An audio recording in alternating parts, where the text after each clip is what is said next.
Welcome back to the Global Landscape 2019 here in Luxembourg. I'm Natasha Elkington, your host for the day. And this evening, I have the pleasure of speaking with Mads Asprem from the new Africa Impact, who was just awarded a place in the IFCA cohort. Congratulations. Thank you very much. Thank you for joining us. So please tell us, what is your investment focus? We are focusing on bioenergy, modern bioenergy in Africa. There is a huge potential to establish bioenergy plant to produce modern electricity for the continent. In the world, 2% of all electricity comes from bioenergy. The IEA has an objective of 8% globally coming from electricity. In Africa, only 0.2% of the electricity supply comes from bioenergy.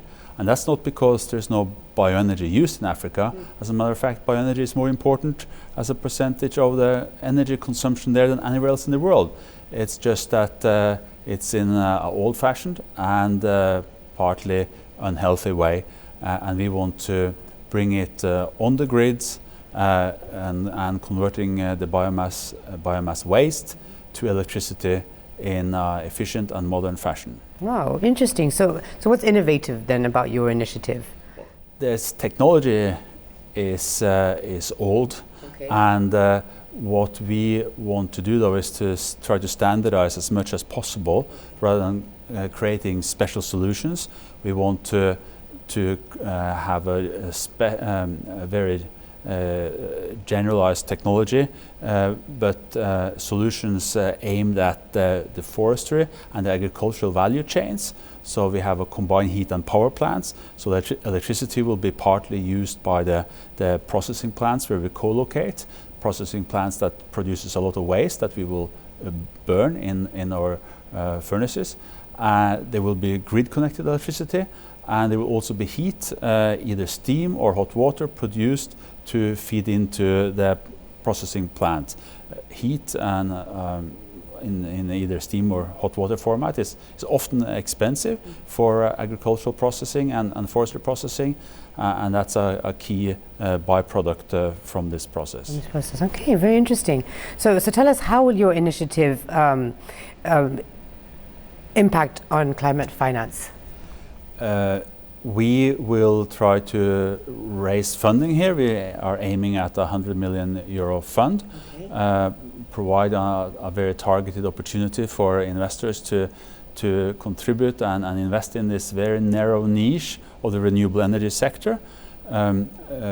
Each plant will provide renewable energy from a sustainable source of biomass. So we mitigate climate change.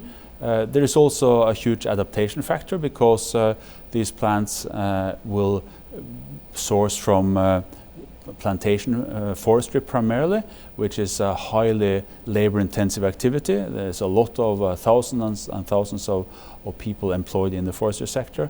The forestry sector in Africa is not doing too well, and we provide an outlet for their product also. We will not pay as much as the core sawn timber products or pulp and paper products, but we will provide an important source of new income for forestry.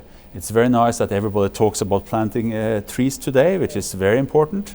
I've done a lot of that in the past myself, but we also have to have a market for the forest and a market for the trees. And this is a fantastic market for biomass, which then also is used to produce, renewable energy. Okay, and I guess my final question would be, I know that the process of becoming part of the ICFA cohort is quite lengthy and thorough. Were you surprised when you were awarded this? We were happy, of course. It's a long process. There's all this climate finance stuff, is very time consuming. Right. There's almost too many people involved and have too much time. So we have worked on this for already a year and a half, 2 years. So we're happy we reached here, and now we're going to rush towards financial close to try to raise the money and start to build the projects. We are working on several projects already that needs funding, so we are keen on on putting the shovel in the ground. Okay, great. Well, thank you so much for joining us. Thank you for and wish you a nice evening. I guess we're at the end of the forum now. Thank you very much. Thank you. Thank you.